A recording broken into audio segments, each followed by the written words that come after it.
जय जय श्रीमन्नारायण। मैं सीता श्रीनिवास। आज मैं आप सबको बताऊंगी सरस्वती आवाहन क्या है, सरस्वती आवाहन का महत्व क्या है और सरस्वती आवाहन की पूजा विधि क्या है। तो ध्यान से सुनिएगा। सरस्वती पूजा का पहला दिन सरस्वती आवाहन के नाम से जाना जाता है। आवाहन अर्थात मंगलाचरण, आमंत्रण। यह पर्व माँ सरस्वती की कृपा पाने के लिए मनाया जाता है।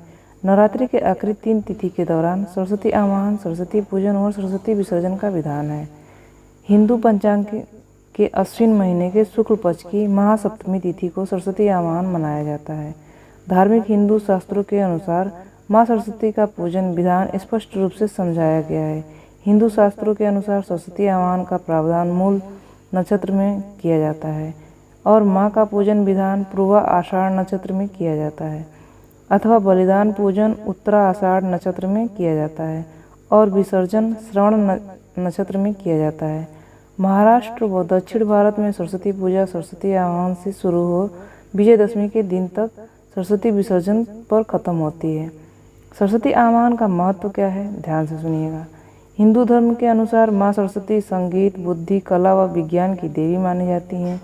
शारदा, महाविद्या, नीला सरस्वती, माँ विद्यादायिनी, जगदम्बा, शारदा अम्बा, बीड़ा पाणी व पुस्तक सारिणी आदि नामों से माँ जानी जाती हैं।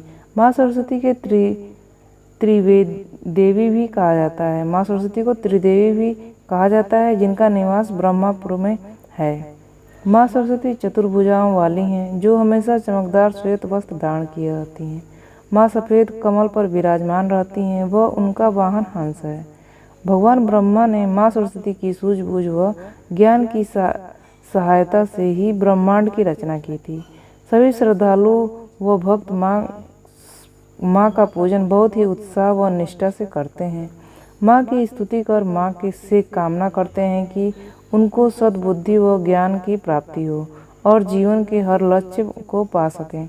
सरस्वती आवाहन क्रिया पद्धति क्या है, सरस्वती आवाहन की पूजा विधि क्या है, ध्यान से सुनिएगा। सरस्वती आवाहन का मुहूर्त लगभग 5 घंटों का होता है, जिस दौरान माँ का आवाहन करना सबसे शुभ माना जाता है। सरस्वती आवाहन मूला नक्षत्र में किया जाता है, परंतु एकदम ठीक समय हर साल अलग अलग होता है। सरस्वती आवाहन के दौरान माँ की कृपा पाने के लिए व माँ को आमंत्रित करने के लिए कुछ मंत्रों का उच्चारण किया जाता है। श्रद्धालु माँ की स्तुति कर माँ से अपने कुशल मंगल होने की कामना करते हैं। माँ के आवाहन का पूजन शुरू करते समय सबसे पहले माँ के चरण धोए जाते हैं और माँ के विधिवत पूजा अर्चना करने का संकल्प किया जाता है।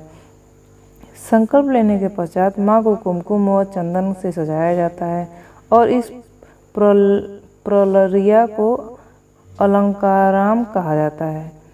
अलंकारम के बाद माँ के आगे घी या तिल के तेल का दिया जलाया जाता है।